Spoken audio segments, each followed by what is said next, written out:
Good evening, everyone. Al and I are here just welcoming you again to Be Debated. We are continuing with our Monday morning marriage teachings with the three skills to produce a diamond marriage. Al, the past two teachings has been dealing with communication. We're going to steer off a little bit tonight on pressure produces diamonds. And what we have been noticing is a trend lately with a lot of the couples that come to us for help or guidance is that people are really starting to crumble under the pressure that they're going under in their marriage. They don't know how to handle it.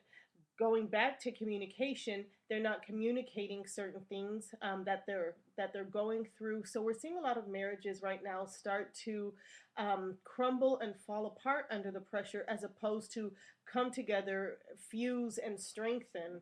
And so we're just going to dialogue here with y'all this evening about how you can start to protect yourself, what to do when those pressures come, instead of pointing the finger at each other and just falling apart.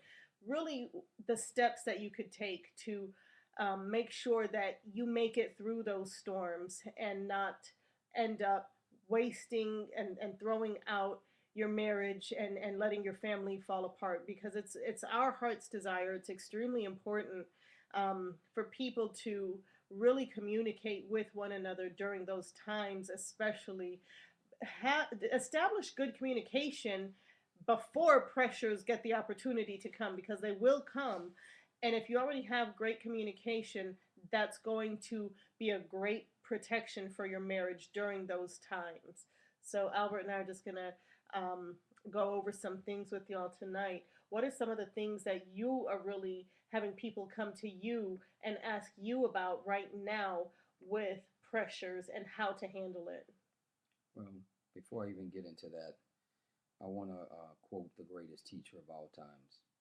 Jesus gave us the blueprint for how to handle storms. He said, everybody will have storms, storms will hit everybody.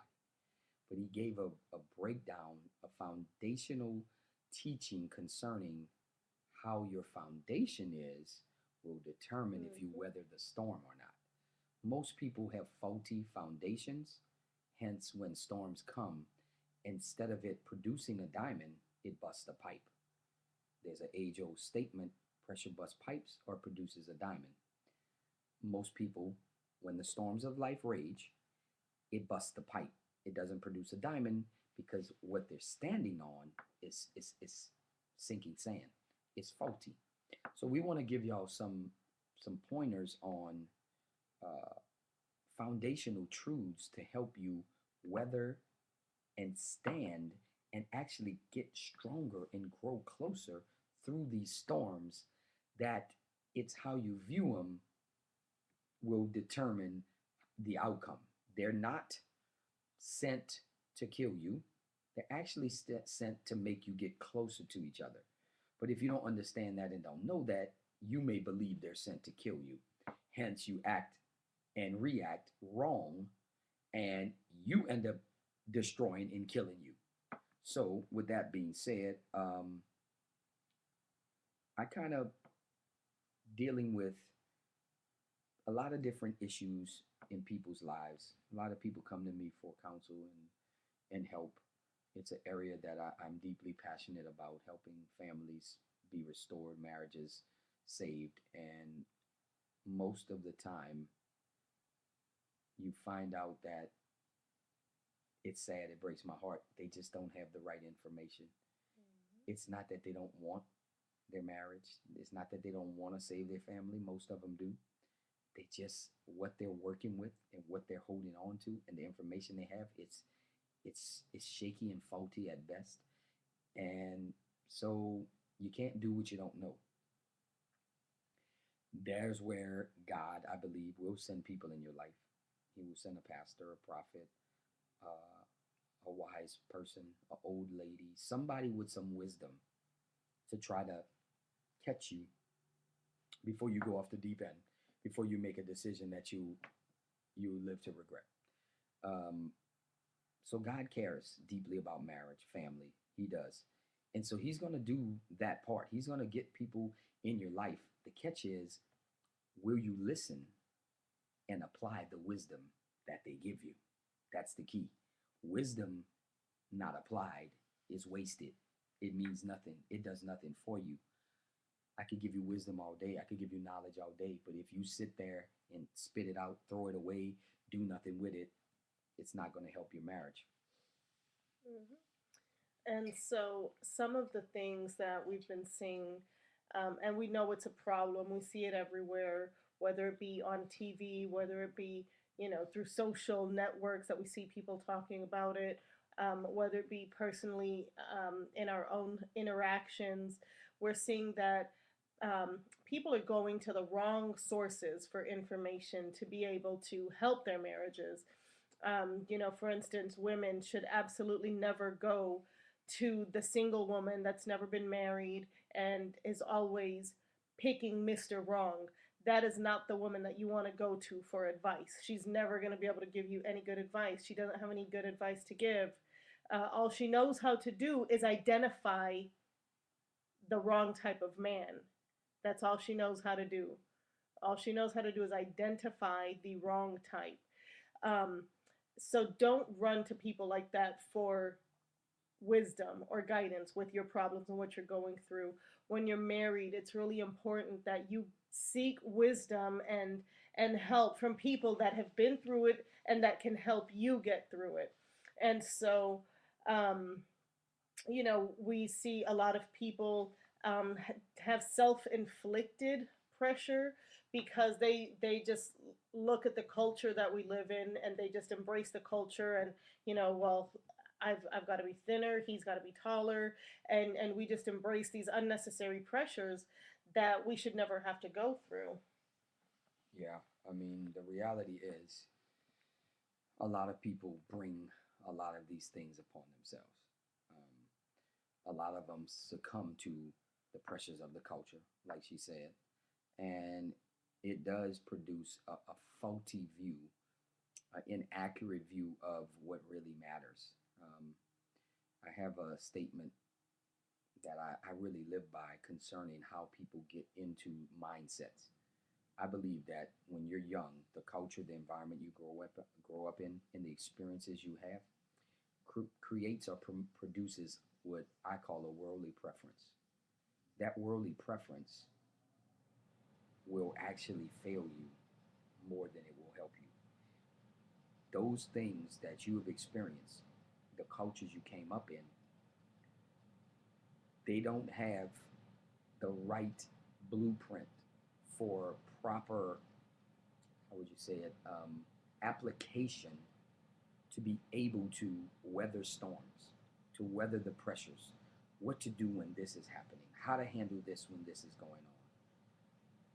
How much do I go to prayer? Do I go to somebody who has a good marriage and let them know this is what's going on, this is where it's going, so you can get help for these things. So our culture, environment, experience tends to steer us wrong, and we hold on to that stuff very deeply.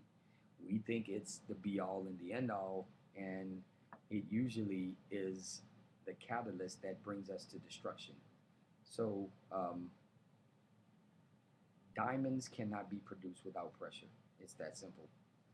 Those beautiful rocks, ladies, that you love on your ears, on your neck, on your hands, on your watch, they can't be produced without pressure. That's right. The same thing in a marriage. It can't be produced without pressure. If you want a diamond marriage, if you want a marriage that sparkles, that gives God glory because it's such a beautiful thing, you're one, you're fused together, you complement each other, you complete each other, you're not competing with each other.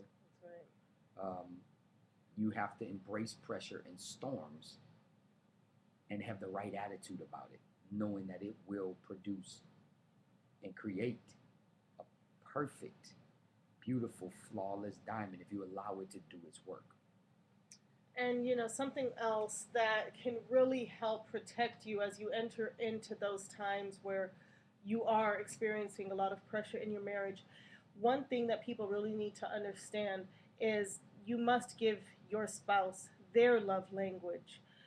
everyone has a different love language, and I would definitely recommend everyone go out and get the book, The Five Love Languages, because, for instance, what speaks to me is not what speaks to him.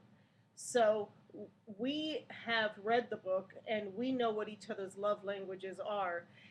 I cannot give him what I need because it's what I need, not what he needs. A lot of times, and this is a good way to know if there is a little bit of a break in your communication and your level of understanding, or perhaps you properly applying what you know concerning your spouse. If you find yourself giving your spouse your personal love language as opposed to theirs, then it's a good sign that they're not giving you yours. If you're constantly trying to feed them what you need, it's because you're screaming out, "This is what I need."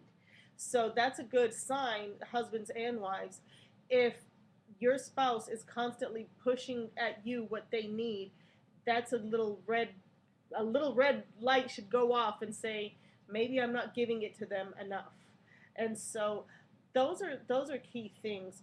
When you have a hard time being honest with your spouse, there's been a communication breakdown. So when those storms come, now there's going to be a real issue that, you know, those things that you've been keeping in the dark, when the storms come, since you've been keeping it a secret, you're going to start acting out, man, you're going to start acting out on those things that you've been thinking about. So those are dangerous things. Make sure that you and your spouse can have a safe, open, honest um, level of communication to where you don't ever feel like you have to hide anything. I think there's not anything that Albert and I have not shared with each other, whether it be a thought, a strange desire, um, you know, temptations that could be destructive. We share all of that with each other. And I know most people would say, I would absolutely never tell my spouse if I was having a desire or temptation for something. But it's important because by doing that, we protect each other. We could pray for each other with each other. And prayer, yeah, that's the strongest thing. When we can honestly and openly communicate to each other, then that brings us to a place where we almost always we will pray together.